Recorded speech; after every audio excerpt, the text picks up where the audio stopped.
Bonjour, merci, hola, gracias, très bien.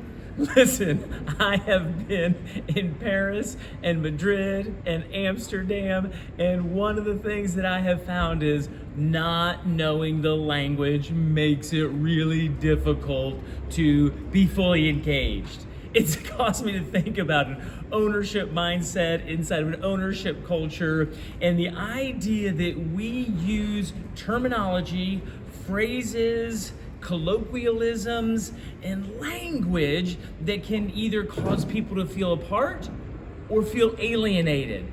And it's not just technical terms, it's not just industry language, but it's also something that transpires between people who are close to one another, who involve one another, and who want to exclude others by the language that we use. So I just wanted to ask you today, what kind of language are you using that causes people to feel like they're apart? And what kind of language are you using that distances, causes people to feel a little alienated, causes us to be insecure, self-aware that we just don't know?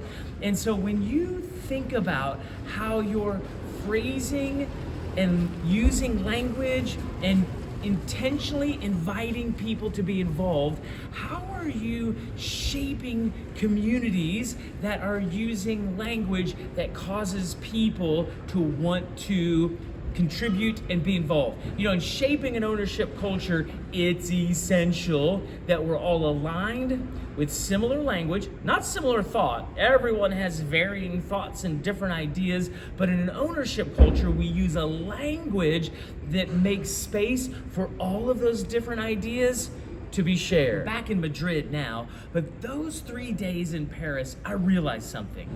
Oh my goodness, it is a creative place. And we went to all the tourist spots. We went to the Louvre, the Palace of Versailles, we went to the Opera House, and we went in several buildings. And what I so appreciate about these spaces is not what was inside them necessarily. Lots of cool creativity happening there. But the buildings themselves were the masterpiece. These environments were shaped for masterpieces to live inside of them. It didn't seem unusual to have all of this genius happening here because the environment that it was encased in was good for it. And so, of course, it made me think about an ownership culture and how we have so much different talent and so many different skill sets.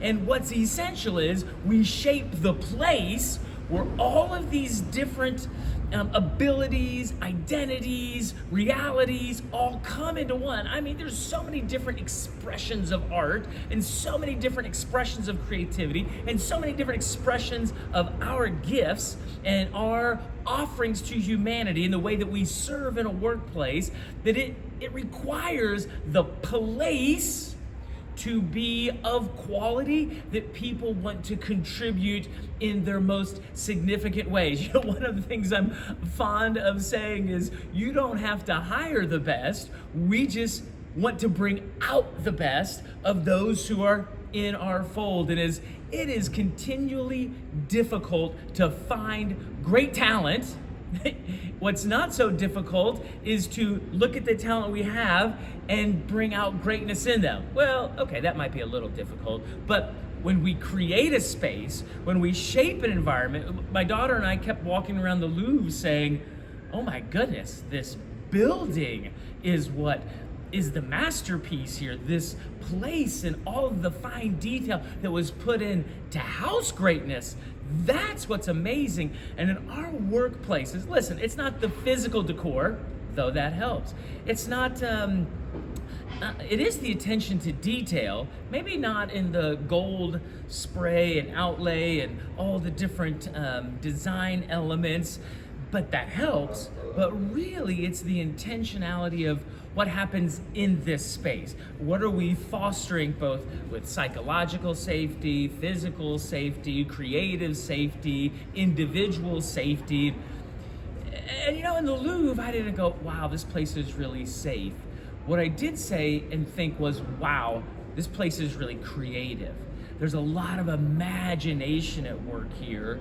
And sometimes what I find is it's not safe to offer your ideas, and yet that's what courage is required for. That's what boldness is necessary for.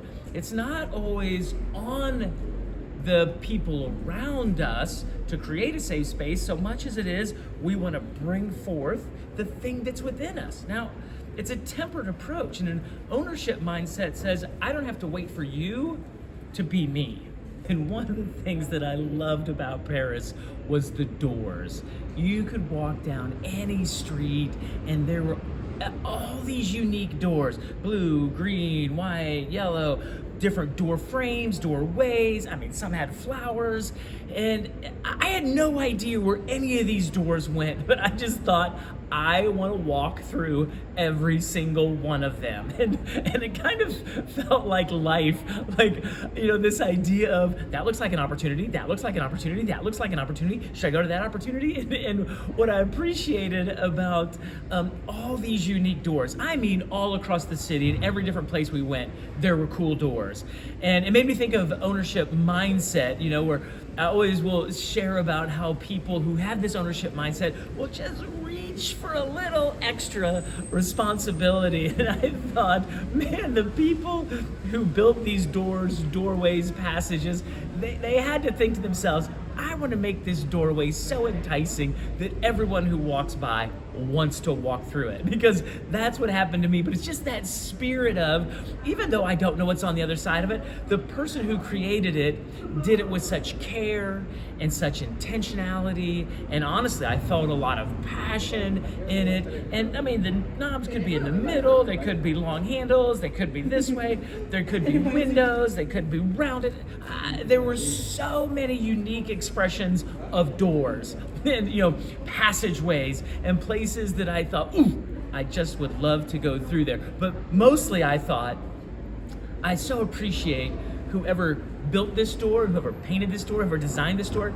It's like no other door I've seen in all of Paris. And so I want to encourage you, as you're working on a project, as you're putting together your plans this week, as you're walking through with your team on something that needs to be done, just think about possibly, how could we add a little extra to this that causes people, when they engage with it, that it unlocks something in them, that it sparks something in them, that they're just as this essence of excellence and this just a little extra that says, I care, and man, there's something in us in human nature that we are drawn to the outcome of work that somebody did with care. Oh, let me just say this also. I've eaten some food. Oof, I've had some pastries around this place, and I'm telling you, they were all packed with love. There was such a genuine interest in creating it well and doing it with excellence, and it just felt really good, but it just felt like people cared. But really, the doorways are what mostly inspired me, because I thought, wow, I want to choose so many options, and maybe I'll come back and we'll talk about how we make decisions for all of the options we have in life, when all of the doorways look fascinating and all of the doorways look like they could lead somewhere very exciting. How do you and I make decisions that move us towards what's best for us and for those we serve and for those we love? And so anyhow, I just wanted to encourage you today with that ownership mindset that says, reach for just a little bit extra today, because you never know who it's going to impact in the days and weeks and months and years to come. Some things were overwhelming and some things were underwhelming. And I told her, I said, I wonder what it would take to just live in a state of whelm.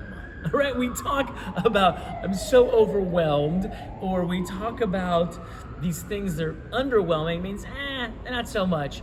But what is whelm? I don't hear anybody ever say, man, I am living in whelm right now. Like this whelm realm, I am living in and loving it. Like I am whelmed with myself. I am whelmed with others. And so I just thought I would share that with you today.